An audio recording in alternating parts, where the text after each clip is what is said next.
Ever think medieval romance was all about knights in shining armor and damsels in distress? People were desperate for heirs and safe childbirth, so they turned to all sorts of magical items. We're talking special belts, amulets, and even embroidered undergarments with prayers or symbols stitched right in. The idea was that these blessed items would guarantee fertility and keep the family line going. And who was cashing in on this desperation? The church, of course. For a small fee, a priest would happily bless your fertility belt, turning faith into a pretty profitable business. It also created a bizarre magical fashion hierarchy. The poor might have a simple linen charm, while the wealthy sported gold-threaded silk amulets. Because even when you're trying to magically ensure you have a baby, you've got to show off your status, right? But what happened when the charms didn't work? What if a marriage wasn't producing heirs, or worse, wasn't being consummated at all? In a world where divorce was nearly impossible, proving impotence was one of the very few ways out of a marriage. This led to some of the most humiliating legal proceedings imaginable: impotence and annulment trials. Couples would be dragged into court and subjected to deeply personal, invasive questioning about their private lives. Medical examinations were common, where so-called experts would try to determine physical capability. It was basically the entire town getting involved in your bedroom business. And if that wasn't mortifying enough, there was an even more extreme version: the trial by Congress. Yes, it's exactly as bizarre as it sounds. In these rare but real cases, the couple would be ordered to attempt the marital act in a room while court officials or doctors discreetly observed from behind a curtain or through a peephole to verify whether consummation was possible. Can you even imagine the pressure? It was a no-win situation. Regardless of the verdict, the public humiliation left a lifelong stigma on both the husband and wife. It was a brutal process that shows just how desperate people were to escape unhappy unions. Now, let's talk about the church's complicated relationship with, let's say, less than pious activities. While publicly preaching purity and condemning sin, some medieval church officials had a surprising side hustle. They were landlords to brothels. That's right. In some towns, the church owned the buildings that housed licensed entertainment venues and collected rent or special taxes from them. Their justification was a classic lesser of two evils argument. They claimed that by regulating and containing these activities, they were preventing greater sins like assault and social chaos. It was a way to manage human nature, they argued. But it created a massive moral contradiction. Here you have an institution preaching about saving souls while simultaneously profiting from what it called vice. It's a prime example of how ideals often clash with economic reality. With all this pressure to have children, you might think people weren't trying to control family size, but they absolutely were. This brings us to the fascinating and often dangerous world of early birth control. Without modern science, people relied on a wild mix of herbal potions, folk wisdom, and pure superstition. Some methods involve drinking concoctions made from plants like Queen Anne's lace or silphium, a plant that was literally harvested to extinction for this purpose. Other methods were completely symbolic, like wearing amulets made of specific stones or animal parts.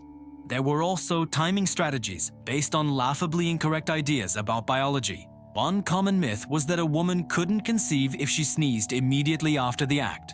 Others believed that following certain lunar cycles could prevent pregnancy. While these methods were mostly ineffective and sometimes toxic, they reveal a timeless human desire: the wish to have control over one's own body and future. People have always sought ways to plan their families, even when their tools were based on magic instead of medicine. So, what's the big takeaway from all these strange and surprising facts? It's that medieval life was a messy, complicated blend of science, superstition, and religion. Their understanding of love, marriage, and the human body was worlds away from ours, governed by a framework that seems completely alien today. Behind the funny, awkward, and sometimes shocking details, there's a fundamental truth. Societies throughout history have always struggled with the same basic challenges. We're always trying to balance our human instincts and desires with the cultural rules, moral ideals, and religious doctrines of our time. The medieval world just had a much stranger and arguably more interesting way of doing it. So the next time you watch a movie about chivalrous knights, remember the reality of fertility belts, impotence trials, and sneezing as birth control.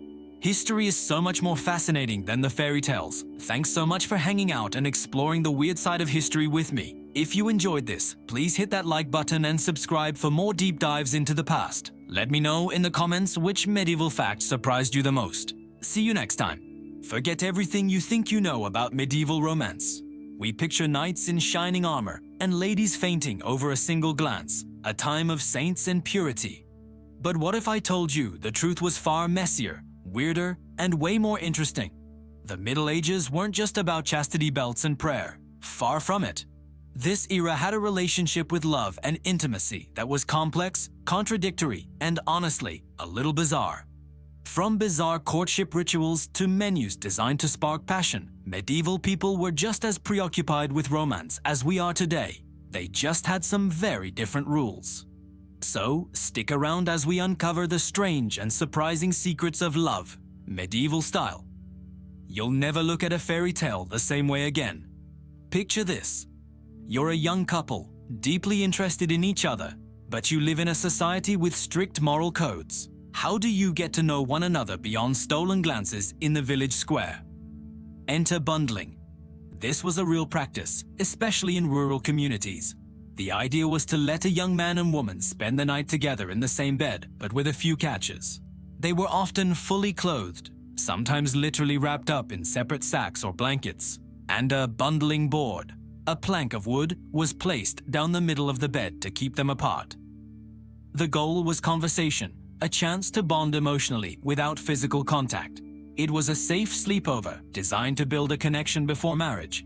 Of course, you can probably guess how well that worked out. Despite the board and the blankets, human nature is, well, human nature. Many historical accounts and folk songs cheekily hint that these supervised sleepovers weren't exactly foolproof. Parents might have hoped for innocent conversation, but bundling often led to unintended consequences. Naturally, the church was not a fan. Religious leaders regularly condemned the practice, calling it an invitation to sin. But bundling was so deeply ingrained in the culture, especially in parts of Europe and later in colonial America, that it was nearly impossible to stamp out. It was a folk custom that defied official rules, a testament to the fact that young people will always find a way to be together. Now, let's move from the bedroom to the kitchen. Did you know that in the Middle Ages, what you ate could supposedly make someone fall in love with you? Welcome to the world of medieval romantic cuisine. People genuinely believed that certain foods and spices held the power to ignite desire and enhance vitality. It was like a medieval form of culinary magic. Spices that we still love today, like ginger, cinnamon, cloves, and saffron, were considered especially potent. They were exotic, expensive, and thought to heat the blood and stir the passions.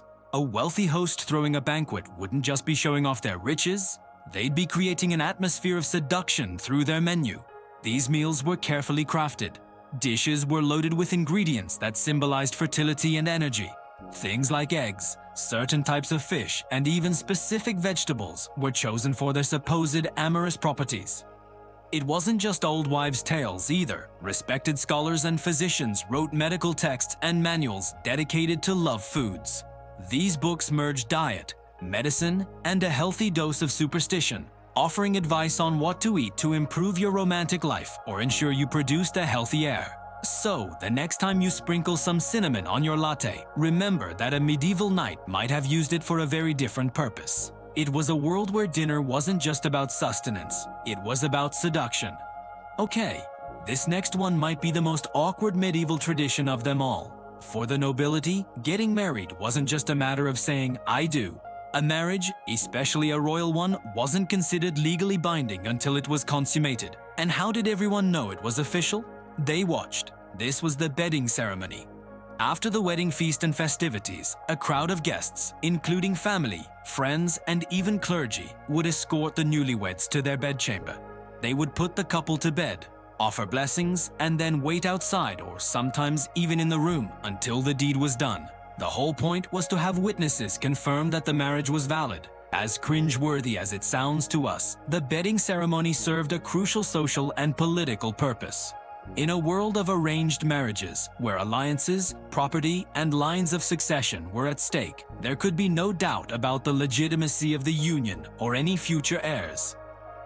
This public confirmation protected property rights and ensured that the next generation assess claim to a title or land was secure. Imagine your entire wedding party waiting outside your hotel room to sign off on your marriage. It's a bizarre thought, but for the medieval elite, it was a necessary part of sealing the deal. It highlights how marriage was less about private romance and more about public duty. Finally, let's talk about scheduling. If you think coordinating date night is tough, try planning your love life around the stars, saints, and seasons. In the Middle Ages, timing was everything, and it was dictated by a complex mix of astrology, religion, and medicine. People believed that to conceive a healthy, successful heir, intimacy had to be timed perfectly with celestial events. The phase of the moon, the position of the planets, and specific astrological signs were all taken into consideration. Getting it wrong could supposedly result in a sickly child or even one with a poor moral character. It was high-stakes family planning guided by the cosmos. On top of the astrological calendar, couples had to navigate a labyrinth of religious restrictions. The church forbade intimacy on Sundays, feast days, saints' days, during Lent, Advent, and various other times of fasting and penance. When you added it all up, there were huge chunks of the year that were considered off-limits. The result was that couples, especially those trying to have children, had to follow incredibly complex fertility schedules. It was a bizarre mashup of faith and folklore, where a doctor might consult an almanac as much as a medical text. It just goes to show that even the most private moments of life were governed by forces far beyond simple love and desire. So, from bundling boards and love potions to public consummations and astrological schedules, medieval romance was anything but simple or pure. It was a world of fascinating contradictions, where deep-seated faith met practical and sometimes scandalous folk customs.